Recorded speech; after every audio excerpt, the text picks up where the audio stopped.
Savitri silks చేనేత వస్త్రాల అద్భుత ప్రపంచం. సంప్రదాయం స్టైల్ ఒకే చోట.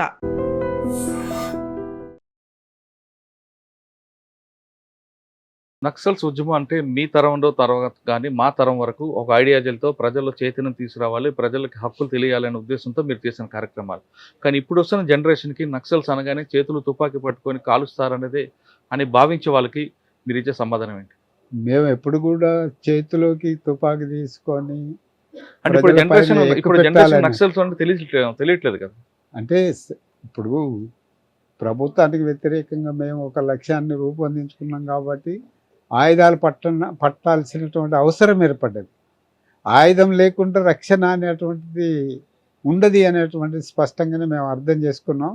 ఈ ప్రభుత్వాన్ని సాయుధంగానే అంటే ఒక సాయుధ పోరాటం అనేటువంటిది ఎజెండాలో పెట్టుకున్నాం. ఇతర పోరాటాలతో పాటు సాయుధ పోరాటం కూడా చేస్తూ అధికారం నుండి పాలక వర్గాలను దింపాలనేటువంటి ఏంతో మేము సాయుధమై అరణ్యాలకు కానీ, మైదానాలకు కానీ, పట్టణాల్లో కానీ మేము పనిచేస్తూ వచ్చాం. తెలంగాణ చెందిన మల్లా రాజారెడ్డి గారు దండకారణకు వెళ్ళినాక ఎక్కువ శాతం గచ్చిరోలి మహారాష్ట్ర ప్రాంతంలో ఎక్కువ శాతం పనిచేశారు.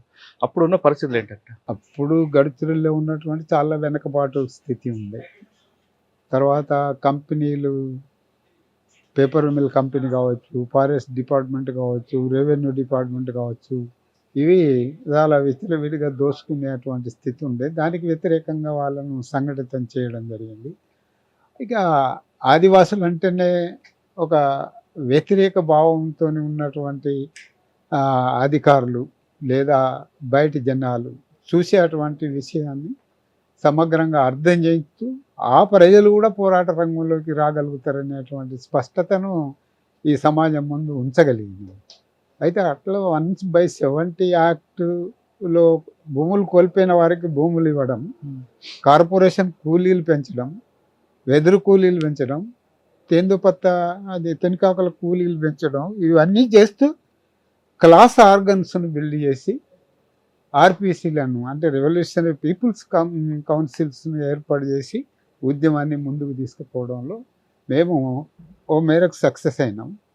అయితే వెంటనే ప్రభుత్వ బలగాలు, ప్రభుత్వము అనేక వ్యూహాత్మక పథకాలు, అమెరికన్ సామ్రాజ్యవాదం యొక్క ఎల్ఐసి పాలసీలో భాగంగానే మా ఉద్యమాన్ని అణచిపెట్టడానికి గ్రీన్లాండ్ ఆపరేషన్, సమాధాన అభియాను, సూరజ్ కుండ్ అభియాను, ఇప్పుడు కగార్ అభియాను చేస్తూ ఈ కగార్ అభియాన్లో మేము చాలా వరకు దెబ్బతిన్నాము. దానికి కారణం సమాజంలో జరిగినటువంటి మార్పులు లోతుగా అధ్యయనం చేయడంలో ఉన్నటువంటి బలహీనత. అది 20 వరకు కొంత అధ్యయనం చేసి ఉత్పత్తి సంబంధాల దస్తావేజును కూడా తీసుకొచ్చినాం. అదే సరిపోదు అనే దాంతో దళారి బ్యూరోక్రటిక్ బూర్జువాజీ పైన కూడా ఒక డాక్యుమెంటును రాయడం జరిగింది. అయితే అది కేంద్ర కమిటీ సభ్యుల యొక్క కాంటాక్ట్స్ మిస్ కావడంతో బయట ఉన్నటువంటి కేంద్ర కమిటీకి అందజేయడంలో ఆలస్యమైంది. ఈ మధ్యకాలంలో అనేక మంది మా కేంద్ర కమిటీ సభ్యులు కూడా పోరాటంలో తమ అశ్వులను బాసిందనేటువంటిది స్పష్టంగానే. కానీ మీరు మధ్యలో ఒకసారి అరెస్ట్ అయ్యారు కదా? నేను అరెస్ట్ కావడం అంటే 7లో అరెస్ట్ అయ్యాను. 2007లో. ఎక్కడ? కేరళలో.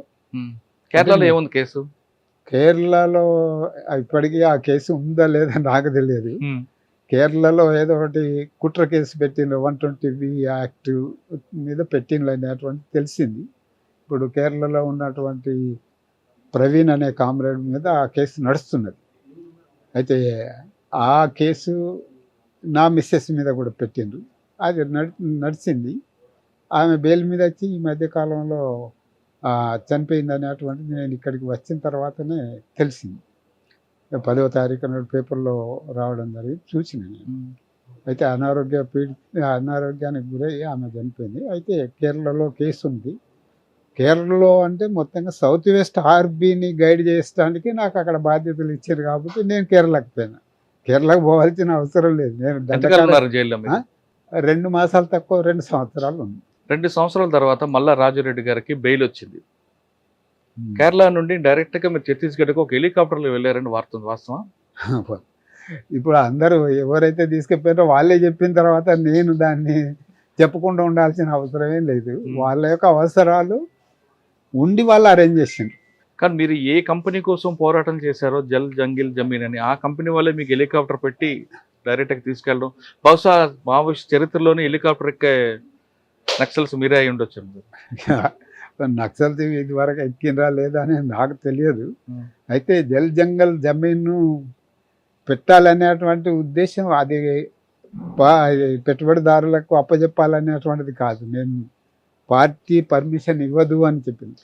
కానీ అదే కంపెనీ వాళ్ళు మీకు ఇప్పుడు ఇవ్వకుండా కూడా మేము తీసుకుపోయి అక్కడ దింపుతాం అనేది చెప్పింది. ఆ కంపెనీ వాళ్ళే మీకు హెలికాప్టర్ ఏర్పాటు చేశారండి. అదే నేను చెప్తున్నా కదా, పర్మిషన్ పార్టీ ఇవ్వదు అనేటువంటి చెప్పిన తర్వాత కూడా అది ఏర్పాటు చేసి తీసుకుపోయి అక్కడ దింపింది.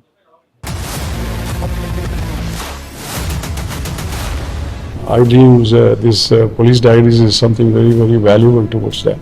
I must really appreciate Murali, your insights. iDreams founder and CEO చిన్న వాసుదేవ్ రెడ్డి గారితో మురళీధర్ క్రైమ్ స్టోరీస్ చాలా ఫేమస్ అయిపోయినాయి.